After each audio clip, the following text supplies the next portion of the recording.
So, bei mir jetzt jemand, der eigentlich gleich schon hier in die Arena muss, aber sich noch ein bisschen Zeit nimmt, das freut mich sehr. Jon Bongiovi, welcome in the show. Thank you very much for being here. How are you? I'm very well, thank you. How are you?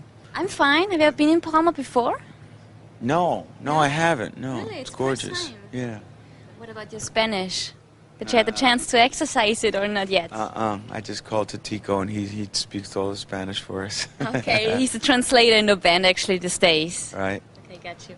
You're here to perform. You want to make a memory. You're a new singer from this album, Lost Highway, by the way. So I heard that you were writing the song in a very short time when you were playing the acoustic guitar. Would you tell me in which situation did you write the song? Well, someone, was asking me just the other day, how is it that you go about writing a song? And I said, well, usually I get a title. And everything revolves around the title, the feeling of the music, and then the lyrical content. But in this case, in all honesty, I was sitting around with an acoustic guitar, and I sort of threw my legs over the table like this, and so then it forces the guitar to be up this high, and I put it up here on my chest, so it doesn't call for, you can't really play like that. I'm just, because I was picking because you can't even move your hand to strum. Ah, got you. And that's where it comes from. And I just literally laid back on the chair, Nice work, actually, lying around and playing a song. Good work. digging ditches. Yeah. And many artists say that it's a little bit difficult for them to write songs if they're happy and everything is fine.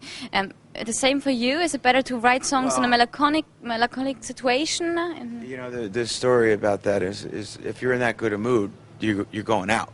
You don't want to sit around writing. You go to the beach and you go do something. But I know that I understand that explanation. Sure, you don't always have to be melancholy, no, but it does make those songs easier. You want to make memories on this album. We just showed it in the camera. Lost Highway, falls ihr es noch nicht gesehen habt. What a great record, too. Great record. Great record? Great record. You have to say that. I hope so. You really like it, right? I do like It's it. the best Bongiovi record ever? There you go. See, she said it. Ich sag's. So what have you been influenced by for this album? We went down to Nashville, Tennessee, and that's what they call Music City in America, the country music capital. Music. But I've been going there for many, many years, and really just was taken by the influence of that city on this record. At this point in my career, I think we've earned the right to diversify and do some different things, try different things. But it's great to hear the response to it, because you just do it from an artistic place, and then when people respond to it, it is satisfying. You know, when I talked to Keith Urban a couple of months ago, he said that sometimes it's really difficult to say whether a song is country music or rock music. Bongiovi actually was the first rock band having a #1 chart hit in the country chart. So would you agree that these music styles are approaching to each other? Oh yeah, I do. Look, as much as I'd love to tell you how brilliant Richie and I are for writing Who Says You Can't Go Home, the truth of the matter is the lines are more blurred. And a lot of the people in the country market probably heard, one or two of my records over the years, So the chances are that, they had Slippery When Wet or had New Jersey or had Keep the Faith. And so the idea that crossover has happened, and there's great songwriting, pop, country stuff like Keith Urban, Kenny Chesney, Sugarland, Big and Rich, that really fit on those rock stations. Leon Rimes is on this album as well, it's a duet on it, so how comes? How did you meet each other? Well, we've known her for a long time, but also, truth of the matter is with that song, Till We Ain't Strangers Anymore, from the minute we wrote it, I really did think that it needed the dramatic element of a female voice. And we looked long and hard to find one, the right one. And at the end of the day, Leanne did it, and she was fabulous. You said that this record has a lot to do with liberty and freedom. So you've got a lot of stuff to do. You're very busy. In which situation do you feel completely free? I guess that's not that easy. This record gave me that opportunity, writing it, because we weren't writing for a tour. We weren't writing for a format of radio.